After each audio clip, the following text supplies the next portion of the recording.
在麓湖巨芳园内，不少树上都可以见到大小不一的编织鸟巢。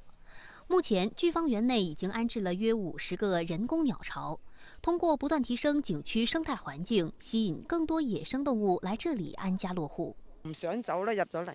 好舒服。我第一次嚟啊嚇，話老實啊，第一次跟家姐嚟，空氣啦。同埋冇污染，青青綠綠咁樣啦，有山有水，乾淨咗，啲環境靚咗，好似即而家呢次過嚟感覺上係多咗好多雀，行起身好似即係話多咗啲雀聲啊，同埋啲環境靚咗，咪舒服啲咯。白雲山景區還計劃在雕塑公園雲道兩側、桃花澗、梅花谷、九龍泉等處築巢引鳥，並持續推進水鳥生態廊道建設，提升植物群落，優化生態水岸。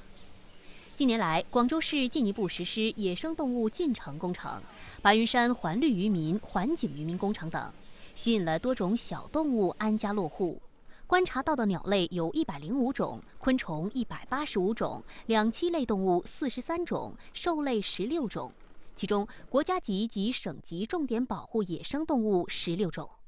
白雲山還提升雲道建設，創造融入大自然的生態棧道。好似啲宮粉紫荊啊嗰方面，即係有加啲色彩嘅話，你睇落去個景觀更加靚，肯定睇心情都再靚啲啦，係嘛？我衷心咁希望我哋廣州市越嚟越靚。景區還推進湖水治理、湖岸整治、雨污分流等工程，進行環境提升。目前，白雲山綠化覆蓋率達95%以上，負離子平均每立方厘米3000至7000個，達到國家1級標準。